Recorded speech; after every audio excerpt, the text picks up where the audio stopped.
Terpidana kasus Vina dulu tak berkutik saat sidang, Saka Tatal, hakim mengarahkan. Tekanan yang dirasakan para terpidana kasus Vina Cirebon saat persidangan tahun 2016 silam diungkap oleh Saka Tatal. Menurut Saka, mereka benar-benar dibuat tak bisa berkutik kala itu. Bahkan hakimnya sendiri terkesan mengarahkan agar sesuai dengan berita acara pemeriksaan, BAP. Selain perasaan tertekan karena terus didemo warga, proses sidang yang tertutup juga membuat para terpidana tidak bisa berbuat banyak kecuali mengikuti alur. Berangkat sidang pagi tapi mulai sidangnya malam, dibikin lelah, jadi pengen ngomong apa tetap diarahkan ke BAP. Itu hakim sendiri yang mengarahkan, ungkap Saka Tatal dikutip dari kanal YouTube Tiffany News. Meski berbagai upaya pembelaan diri sudah diperbuat, namun minimnya pemahaman hukum dan publikasi membuat para terpidana tidak kuasa. Selain itu, sidang tersebut juga membuat Sudirman terpaksa berbohong. Hal ini diakui Sudirman dalam sidang PK yang baru-baru ini digelar. Saat ditanya hakim di sidang PK, Sudirman secara gamblang menyebut disuruh penyidik. Hal itu disampaikan Sudirman saat menjawab pertanyaan dari anggota Majelis Hakim Galur Rahma Esti dalam lanjutan sidang peninjauan kembali, PK, di Pengadilan Negeri, Jawa Barat, Rabu, tanggal 2 Oktober tahun 2024. Waktu ditangkap Sudirman kan dipisah. Dengan jaya atau sendiri? Tanya hakim kepada Sudirman, melansir dari tayangan Nusantara TV dalam program Live Breaking News. Kan tidak kenal Saka Tatal. Tapi Sudirman bilang itu Saka juga mukul. Dari keterangan Saka kemarin kan gara-gara Sudirman yang bilang Saka ikut mukul. Padahal Saka waktu itu sedang naik motor bersama Aldi. Dari kata-kata Sudirman, Saka ikut mukul. Sudirman disuruh siapa? Ujar hakim kembali bertanya kepada Sudirman. Disuruh penyidik, jawab Sudirman. Bilangnya si Saka perannya apa? Mukul dan nempeleng. Lihat atau disuruh? Lanjut hakim. Disuruh, ujar Sudirman. Berarti sebenarnya lihat enggak teman-teman yang lainnya si Eka mukul atau Eko lempar batu? Lihat enggak? Tanya hakim. Enggak, kata Sudirman. Sudirman mengaku saat dirinya dipisah, ia disuruh mencatat nama-nama para terpidana. Tak hanya itu, Sudirman juga mengalami penyisaan dan penganiayaan, ditembak pakai peluru karet, disetrum hingga dipukul kepalanya pakai gembok. Akhirnya Sudirman ngaku mereka perannya. Tapi sebenarnya Sudirman tidak tahu peran mereka apa? Tanya hakim. Tidak tahu, tandas Sudirman. Selain itu, Sudirman juga menceritakan detik-detik ditembak peluru karet saat proses penyidikan di Polres Cirebon Kota pada 2016. Ternyata senjata berisi peluru karet itu ditempelkan langsung ke punggung Sudirman, bukan ditembak dalam jarak tertentu. Diakui Sudirman, saat itu keluar bunyi dan senjata itu, namun tidak sampai menggelegar. Setelah menerima tembakan itu, Sudirman langsung terjatuh terkapar ke lantai. Saya teriak Allahu Akbar. Aku Sudirman saat dimintai keterangan di sidang peninjauan kembali, PK, kasus Vina yang diajukan di Pengadilan Negeri Cirebon pada Selasa, tanggal 2 Oktober tahun 2024.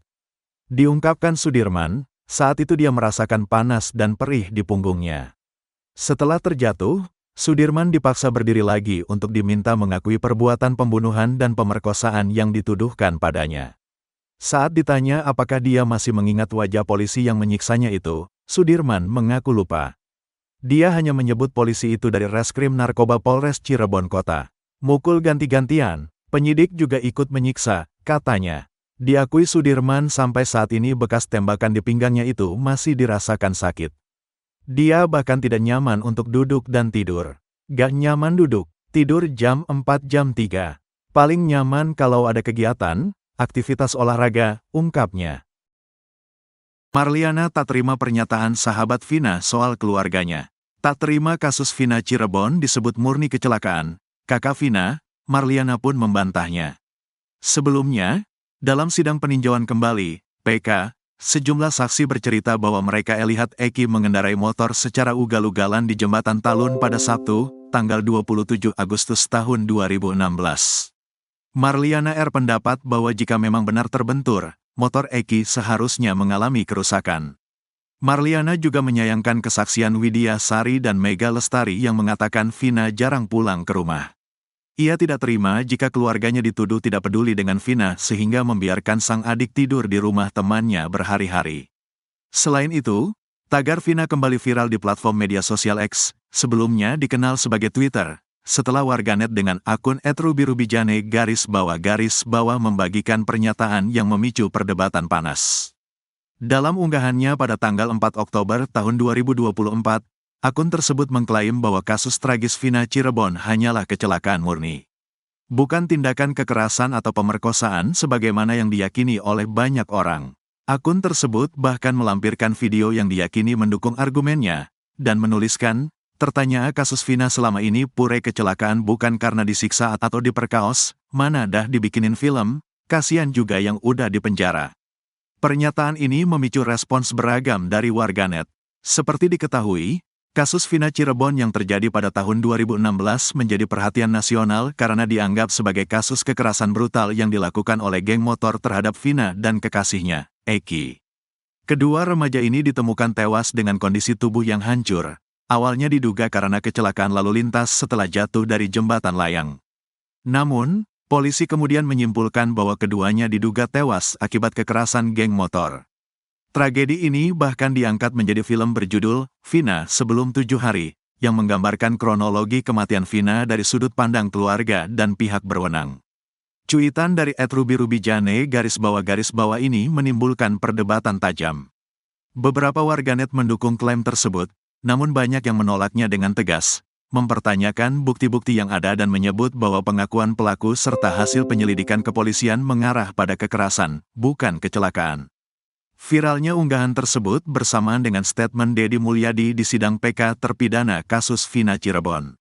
Saksi testimoni, Deddy Mulyadi, memberikan keterangannya di hadapan majelis hakim, meyakini bahwa kematian Vina adalah murni kecelakaan tunggal dan 7 terpidana lainnya tidak bersalah.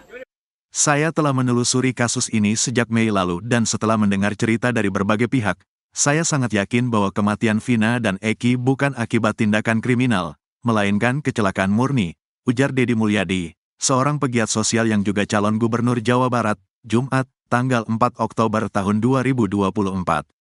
Setelah memberikan kesaksiannya, suasana haru semakin terasa ketika Deddy menghampiri Sudirman dan memeluknya. Terpidana Sudirman pun tak kuasa menahan haru dan berterima kasih kepada Deddy yang telah berupaya menelusuri kasus ini. Saya sangat berterima kasih kepada Pak Deddy yang telah mendalami kasus ini dan memperjuangkan kebenaran bagi kami, ucap Sudirman penuh emosi seperti dikutip Tribun.